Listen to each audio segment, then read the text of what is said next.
할렐루야. 오늘도 하나님께서 주시는 귀한 은혜가 예배하며 기도하며 나아가는 모든 우리 성도님들 가운데 함께 하시기를 간절히 소망합니다. 오늘 말씀은 출애굽기 21장입니다. 21장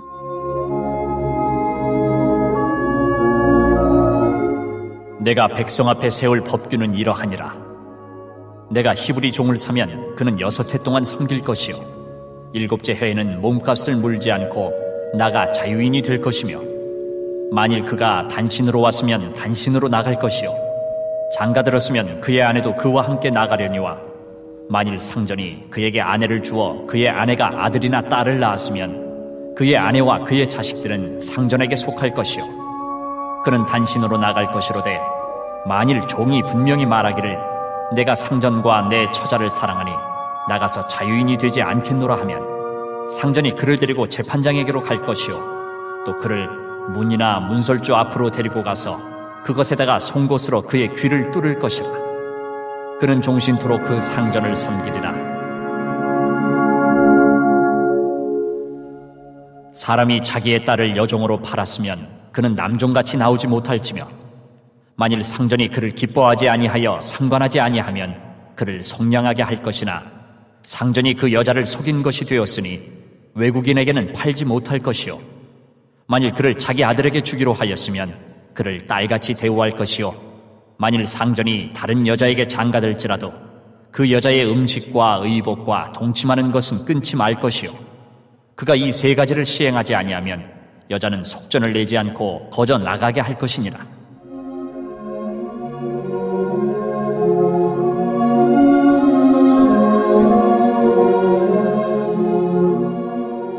사람을 쳐 죽인 자는 반드시 죽일 것이나, 만일 사람이 고의적으로 한 것이 아니라 나 하나님이 사람을 그의 손에 넘긴 것이면 내가 그를 위하여 한 곳을 정하리니 그 사람이 그리로 도망할 것이며, 사람이 그의 이웃을 고의로 죽였으면 너는 그를 내 제단에서라도 잡아내려 죽일지니라. 자기 아버지나 어머니를 치는 자는 반드시 죽일지니라. 사람을 납치한 자가 그 사람을 팔았든지 자기 수하에 두었든지 그를 반드시 죽일지니라. 자기의 아버지나 어머니를 저주하는 자는 반드시 죽일지니라. 사람이 서로 싸우다가 하나가 돌이나 주먹으로 그의 상대방을 쳤으나 그가 죽지 않고 자리에 누웠다가 지팡이를 짚고 일어나 걸으면 그를 친 자가 형벌은 면하되 그간의 손해를 배상하고 그가 완치되게 할 것이니라.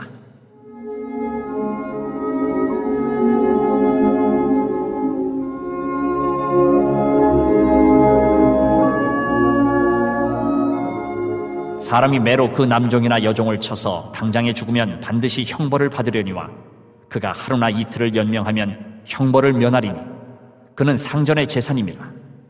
사람이 서로 싸우다가 임신한 여인을 쳐서 낙태하게 하였으나 다른 해가 없으면 그 남편의 청구대로 반드시 벌금을 내되 재판장의 판결을 따라 낼 것이니라. 그러나 다른 해가 있으면 값되 생명은 생명으로, 눈은 눈으로, 이는 이로, 손은 손으로, 발은 발로, 된 것은 된 것으로, 상하게 한 것은 상함으로, 때린 것은 때림으로 갚을지니라. 사람이 그 남종의 한 눈이나 여종의 한 눈을 쳐서 상하게 하면 그 눈에 대한 보상으로 그를 놓아줄 것이며, 그 남종의 이나 여종의 이를 쳐서 빠뜨리면 그 이에 대한 보상으로 그를 놓아줄지니라.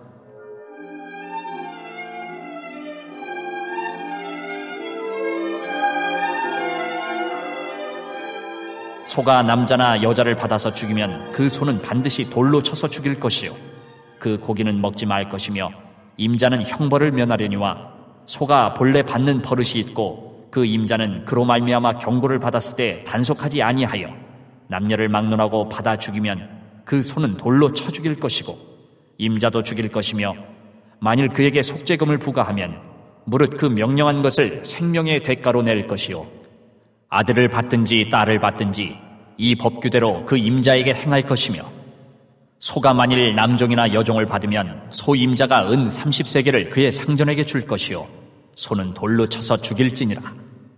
사람이 구덩이를 열어두거나 구덩이를 파고 덮지 아니하므로 소나 나귀가 거기에 빠지면 그 구덩이 주인이 잘 보상하여 짐승의 임자에게 돈을 줄 것이요 죽은 것은 그가 차지할 것이니라.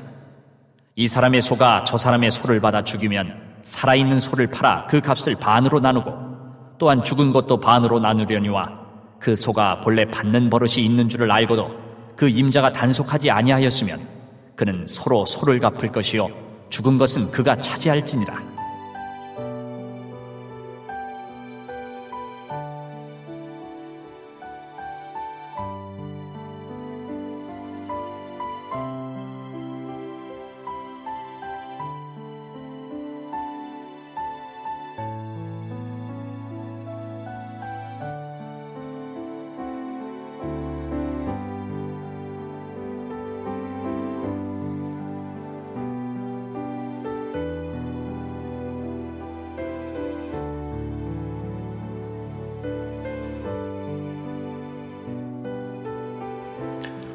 앞선 출애굽기 20장에서 하나님은 모세를 통해서 하나님의 법을 요약한 이 10계명에 대해서 이스라엘 백성들에게 전해 주셨습니다.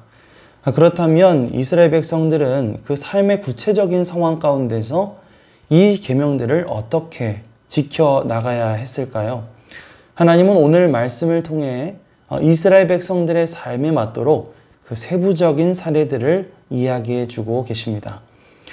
하나님은 먼저 그 히브리 사람을 종으로 얻게 되었을 경우에 대해서 말씀해 주시는데, 자신의 동족인 히브리 사람을 종으로 사게 되었을 경우 그 종은 6년 동안 주인을 섬긴 뒤 7년째 되던 해에 자유인이 될 수 있다고 말하고 있습니다.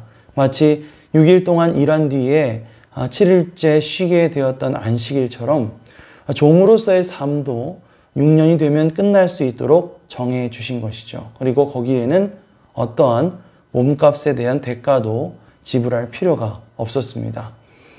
그렇기 때문에 히브리 사람들은 살다가 보면 여러 가지 어려운 경제적인 어려움 등으로 인해 이 종살이를 하는 경우가 있기는 했지만, 그렇다고 평생 종의 신분으로 살아야 하는 경우는 없었다고 볼 수가 있습니다.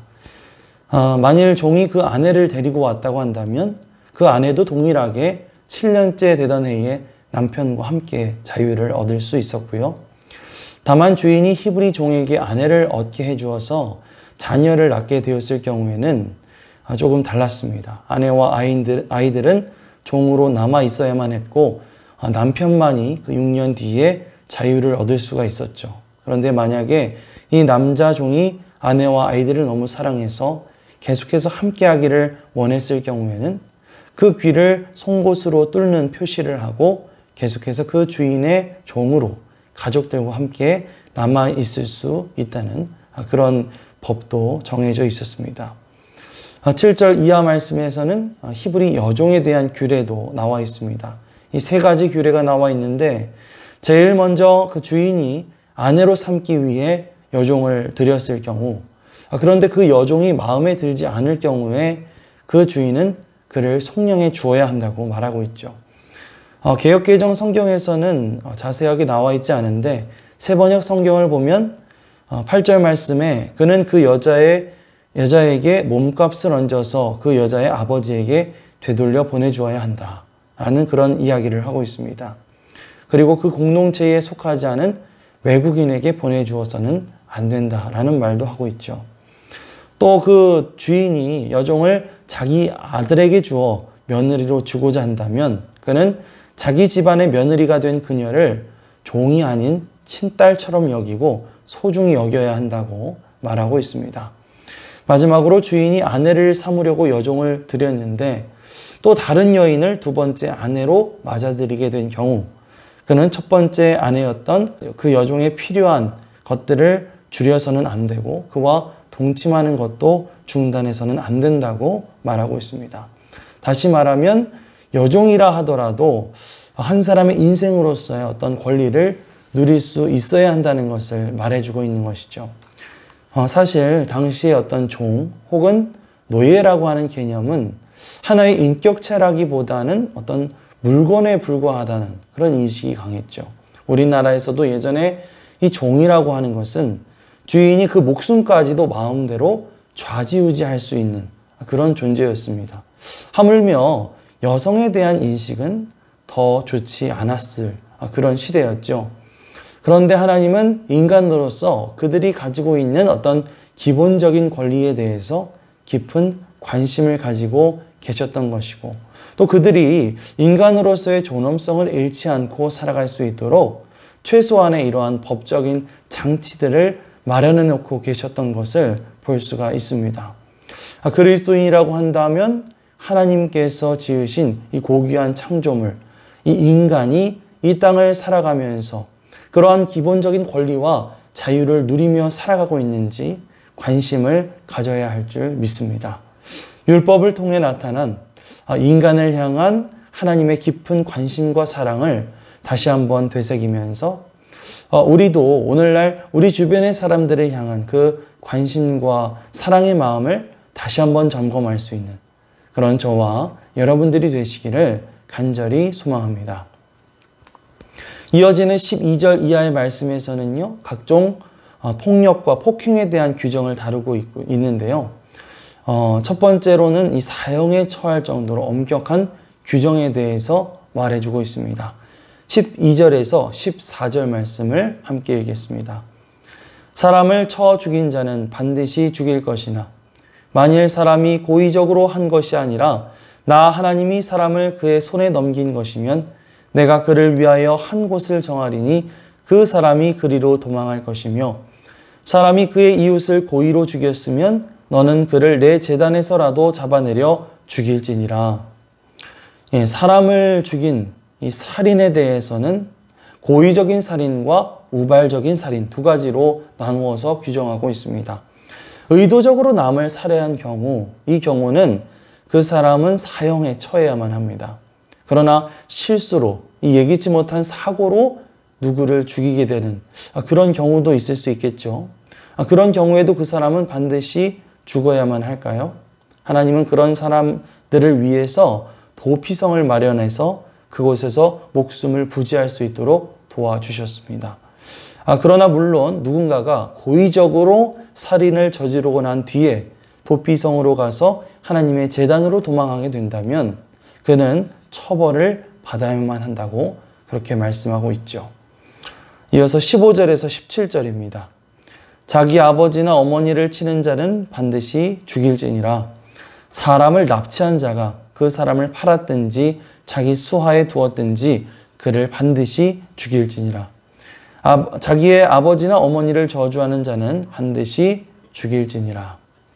이어지는 이 언약의 규례는 세 종류의 범죄자들에 대해서 이야기하고 있는데 바로 부모를 폭행하는 자, 또 부모를 저주하는 자, 그리고 사람을 납치, 유괴하는 자, 이런 사람들은 반드시 사형에 처해야 된다고 그렇게 말하고 있죠. 먼저 부모에 대한 그런 계명을 살펴보면 10계명의 5번째 계명에서는 부모를 공경하라고 그렇게 분명히 말을 하고 있는데 부모라고 하는 존재는 생명을 창조하는 일에 있어서 하나님의 역할을 대신하는 그런 사람들이기 때문이죠. 또 사람을 납치하는 행위에 대해서도 굉장히 엄격한 규정을 적용하고 있는데 사람을 납치, 유괴하는 행동은 하나님께서 창조하신 생명을 손상시키고 또 인간의 존엄성을 파괴하여 이익을 얻으려고 하는 아주 중대한 범죄이기 때문입니다. 이와 같은 언약의 규례들은요, 하나님께서 창조하신 인간의 생명에 대해서 아주 귀중하게 여기고 또 그것을 해하려는 시도들을 아주 엄격하게 다루고 있다는 것을 볼 수가 있습니다. 이렇게 우리는 하나님의 관심이 바로 인간의 생명에 있다는 사실을 깨닫게 되죠.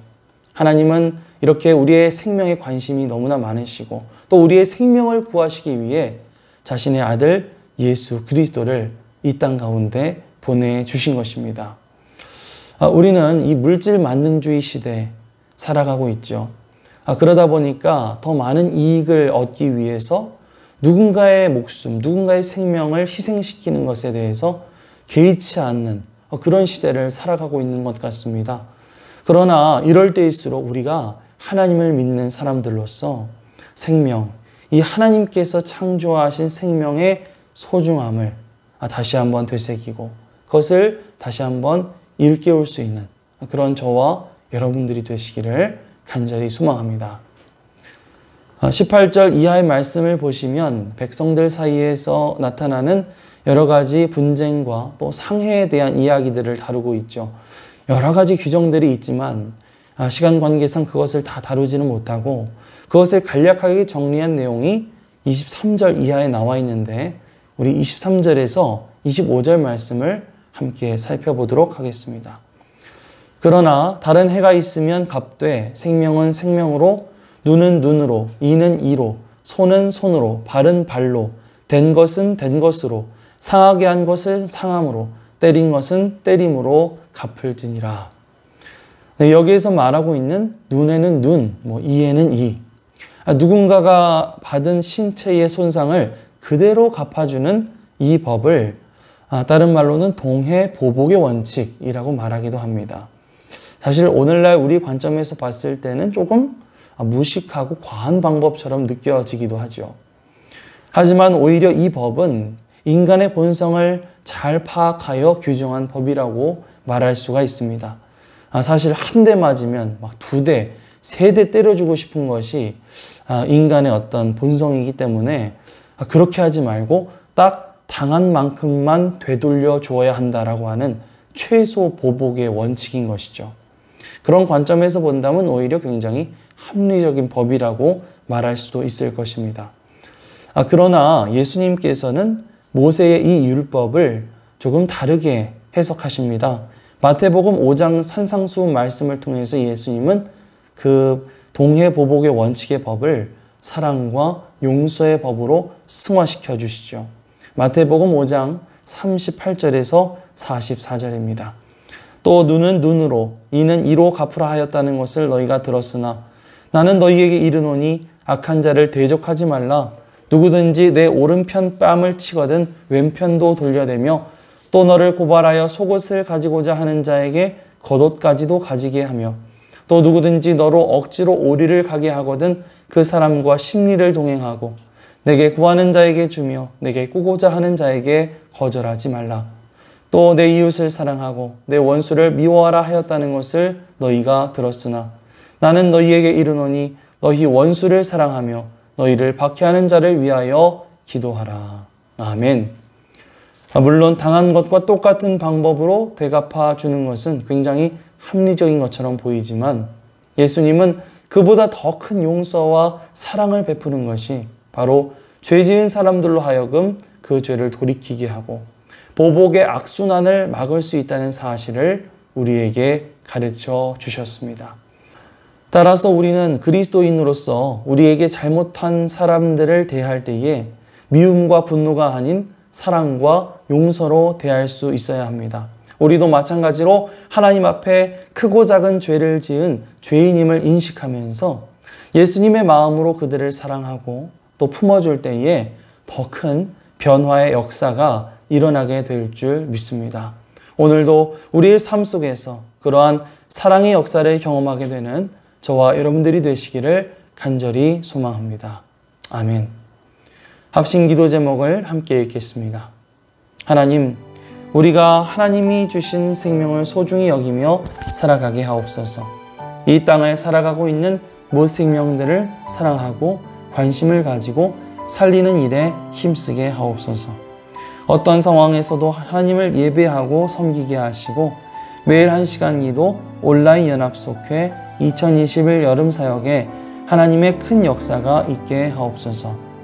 코로나가 빨리 없어지게 하시고 모든 병들이 물러가게 하옵소서. 자정과 자녀들과 일터와 사업장을 축복하여 주옵소서. 함께 합심해서 기도하겠습니다. 사랑과 은혜가 풍성하신 아버지 하나님 감사드립니다. 오늘 함께 이 기도의 자리 가운데 나와 함께 예배하며 기도하며 이 하루를 시작하게 하심을 감사드립니다. 주님, 오늘 출애굽기 21장 말씀을 통해서 우리에게 들려주신 말씀들을 기억하며 우리가 주님의 뜻을 온전히 따라 살아가기를 원하오니 주님 우리를 붙들어 주시옵소서. 주님, 우리에게 주신 하나님의 생명, 우리 주변에 있는 이 주님께서 주신 이 생명들을 아버지 하나님 우리가 소중히 여기며 살아갈 수 있도록 인도하여 주시옵소서. 하나님, 하나님께서 지으신 이 모든 피조물들이 너무나 소중하고 귀하다는 사실을 기억하면서 이 땅을 살아가고 있는 무생명들을 사랑하고 또 그것에 관심을 가지며 살아가는 일에 힘쓰며 살아가게 하여 주시옵소서. 주님, 어떠한 상황 가운데서도 우리가 하나님을 예배하고 섬기게 하여 주시옵소서. 매일 1시간 기도로 나아가고 또 특별히 온라인 매일 1시간 기도로 또 함께 기도할 때에 주님께서 많은 성도님들 함께 하셔서 참여하는 그런 은혜의 시간, 복된 시간 될 수 있도록 인도해 주시옵소서. 아울러 온라인 연합속회와 2021 여름 사역 가운데 하나님의 큰 역사가 일어나게 하여 주시옵소서. 주님, 코로나가 빨리 없어지게 하시고 모든 병들이 물러가게 하여 주시기를 간절히 원합니다. 여러 가지 참 어려운 지금 현실 가운데 있지만 그 가운데서 주님 지키시고 인도하여 주시옵소서. 그래서 우리 가정과 자녀들과 일터와 사업장이 주님의 복을 받아 풍성해지는 역사가 일어날 수 있도록 도와 주시옵소서. 오늘도 주님께서 우리와 함께 하시며 인도하여 주실 것을 믿습니다. 감사드리며 예수 그리스도의 이름으로 기도드립니다. 아멘.